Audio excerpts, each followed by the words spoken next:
Former FBI Director Jim Comey due back on Capitol Hill tomorrow, expected to face another round of questioning behind closed doors. Joining me right now in an exclusive interview is California Republican Congressman Darrell Issa. He sits on the House Judiciary and Oversight and Government Reform Committees. And Congressman, it's always a pleasure to see you. Thanks so much for being here. A real pleasure, Maria. And like you say, tomorrow is going to be a very different day for Comey, particularly in light of what we've learned the misconduct during the Flynn investigation was all about, thanks to a judge that demanded to understand what had happened. But, I mean, the last time he came before your committee, he said he didn't remember or didn't recall 245 times. How are you going to get him to be honest this time? Well, he made a comment not long ago that that they never would have gotten Flynn in a more organized administration. And now that Judge Sullivan has made it pretty clear that they, in layman's terms, violated his Miranda rights, tricked him into not having a lawyer when, in fact, he was not only a suspect but a target, and they had transcripts.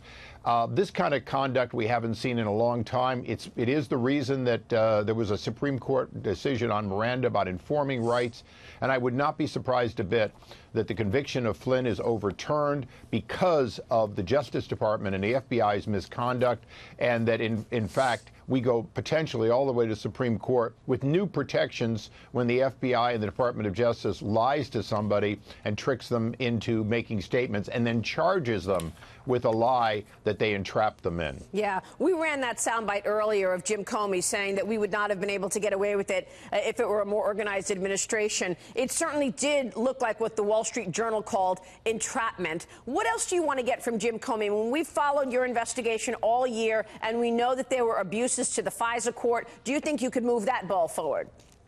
I think we will, particularly this post-dating of 302, in other words, making documents sort of morph into what they want them to rather than writing them and having them be a historic document. But certainly the FISA abuse, we're going to learn more and more. Ultimately, for the first time ever, I believe, in the next Congress, the Senate might actually have to go to a federal judge and say, let's talk about the lies you were told, because we're getting stonewalled by this Department of Justice. But tomorrow's a big day to at least ask some very specific questions on new revelations and things that we didn't get to because Comey very carefully put a hard stop in that allowed him to get out and take a breather.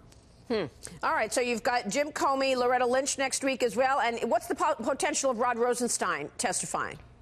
Well, I talked to Chairman Goodlatte. He is still working on it. I think Rosenstein would like to avoid it, but I think we'll get him. Congressman, it's good to see you this morning. We'll be watching the developments tomorrow and all week. Thank you so much.